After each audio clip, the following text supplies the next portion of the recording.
রোজ করার মতো নতুন ভিডিও নিয়ে হাজির হয়ে গেলাম। গোবিন্দভোগ রাইস দিয়ে পোলাও বানাবো।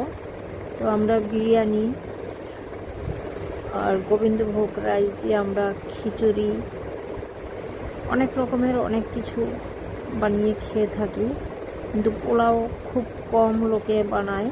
তো আমি পোলাওটা খুব বেশি পছন্দ করি। মাঝে মধ্যেই আমার চ্যানেলে পোলাও গোবিন্দভোগ রাইসের পোলাও রেসিপি দেখতে পাবে।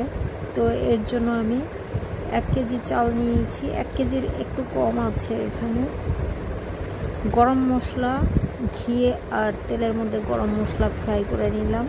এর মধ্যে জিরেও আছে, আমি আলাদা করে আর বললাম না, ভিডিওটা অনেকটা বড় হয়ে যাবে। গরম মশলা ভাজার পরে আমি পেঁয়াজ কুচি দিয়ে দিলাম, স্বাদ মতো নুন অ্যাড করে দিলাম। দেওয়ার পরে এগুলো এখন একটু ভাজা ভাজা করে নিব। খুব বেশি ভাজবো না, বেশি ভাজলে কালো হয়ে যাবে আর পোলাওর রঙটা দেখতে ভালো লাগবে না, খেতেও তিতো লাগবে। এখানে আমি বেশ কিছু কাঁচা লঙ্কা ফাটিয়ে দিলাম। কাঁচা লঙ্কা যখনই তেলের মধ্যে দেবে একটু ফাটিয়ে দেওয়ার চেষ্টা করবেন, নইলে এটা ফেটে চোখে মুখে ছিটে আসে। আর এখানে আদা রসুন বাটা, পোলাওতে একটু আদা রসুন বাটা বেশি দিলে ভালো লাগে, এটার খুশবুটা অনেক ভালো হয়। কালারের জন্য একটু হলুদ অ্যাড করে দিলাম, হলুদ চাইলে তোমরা স্কিপ করতে পারো। তো যারা এই পোলাও তৈরি করে খেতে ঝামেলা মনে করো তাদের জন্য বলছি, পোলাও তৈরি করা একদমই ঝামেলাখর কাজ না, খুবই সিম্পল আর অল্প সময়ের মধ্যে এই পোলাও তৈরি হয়ে যায়। আর এই পোলাও সব কিছুর সঙ্গে খাওয়া যায়, মাটন কারি, চিকেন কারি, পনির, চিলি চিকেন সব কিছুর সঙ্গে এই পোলাও চলে। এবং মিক্সড ভেজিটেবল দিয়েও এই পোলাও অসাধারণ লাগে খেতে। যারা খাওনি একবার ট্রাই করে দেখতে পারো। গোবিন্দভোগ রাইস দিয়ে অনেক কিছু তৈরি করা যায়, কিন্তু এইভাবে পোলাও তৈরি আমরা খুব কম লোকই জানি। তো যাই হোক, আমি যেটা প্রথম বললাম, মাঝে মধ্যেই আমার চ্যানেলে তোমরা গোবিন্দভোগ রাইসের পোলাও রেসিপি যারা দেখোনি তারা ভিজিট করতে পারো। এই যে কথা বলতে বলতে আমার রাইসগুলো ফ্রাই করা হয়ে গেছে। আমি এখানে 1 কেজি চালের মধ্যে এখানে আমি 1.5 লিটার জল দিব। জল একটু সামান্য রেখে দিয়েছি, যদি বেশি হয়ে যায় এই রাইসটা অনেক বেশি একটু গিলা গিলা হয়ে যাবে, যার জন্য আমি একটু সামান্য জল সাইডে রেখে দিয়েছি। যদি দরকার পরে আমি ছিটা দিয়ে দেব। ভালো মতো করে নেড়ে চেড়ে আমি এর মধ্যে চিনি দেব।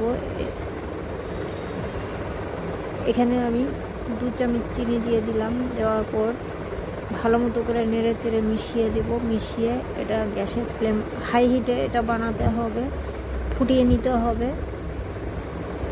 লো ফ্লেমে করলে এটা ফেনা বেজে যাবে। তো সব সময় পোলাও বিরিয়ানি যখনই করবে তোমরা এটা ফুটিয়ে নেওয়ার সময় গ্যাসের ফ্লেমটা যতটা বাড়াবার দরকার ততটা বাড়িয়ে দেবে। এখন আমি ঢাকা দিলাম, আমি 2 মিনিটের জন্যই ঢাকা দিয়েছিলাম। 2 মিনিট পর ঢাকনা খুলে একবার চেক করব। নেড়ে চেড়ে মশলাগুলো সব আবার আমি মিশিয়ে দিচ্ছি। জল দেওয়ার পরে মশলাগুলো এক সাইডে হয়ে যায়, তখন আবার একটু নেড়ে চেড়ে মিশিয়ে দিতে হয়। জলটা যখনই শুকিয়ে যাবে তখন আর বেশি নাড়া যাবে না। আগে থেকেই জলটা শুকাবার আগে নেড়ে চেড়ে ঠিকঠাক করে নিবে। আবার আমি 1 থেকে 1.5 মিনিটের জন্য ঢাকা দিলাম। আমি 1.5 মিনিট পর ফিরে এসেছি।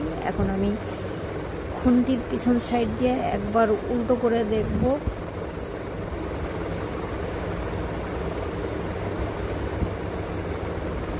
তো জল এখনো আছে, রাইসটা এখনো কাঁচা, যার জন্য খুন্তির পিছন সাইড দিয়ে দেখার দরকার পড়েনি, তবে এটা পরে আমি দেখাবো।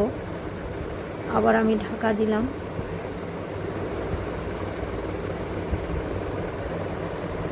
তো এটা বারবার একটু ঢাকনা খুলে চেক করতে হয়, নইলে এটা হয় জল শুকিয়ে নিচে ধরে যাবে বা জলটা বেশি, ওই জন্য বারবার চেক করতে হয়।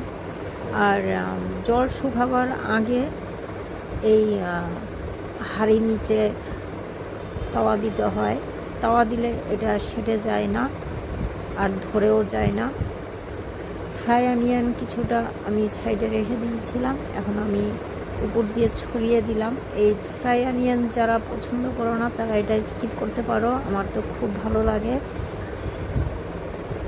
পোলাও, বিরিয়ানি, কোরমা এই ধরনের রেসিপিতে ফ্রাই অনিয়ন দিতে খুবই আমার পছন্দ, আর খেতেও টেস্ট লাগে, এটার ভালো একটা ফ্লেভার পাওয়া যায়। এই তো পোলাও আমার রেডি হয়ে গেছে। এখন আমি এটা এই তাওয়ার উপরে আরও কিছুক্ষণ রেখে দিব।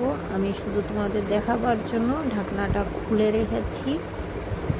এখন এটা খাওয়া হবে না, এখনও অনেকটা টাইম আছে খাওয়ার জন্য। আমি আগের থেকে এটা তৈরি করে ফেলেছিলাম, কারণ আগে তৈরি না করলে এটা ঠান্ডা হতে অনেকটাই টাইম লেগে যাবে। আর এইটা দমে রাখতে হয়, আমি আধা ঘন্টার জন্য দমে রাখবো এটা। আজকের মতো এখানেই।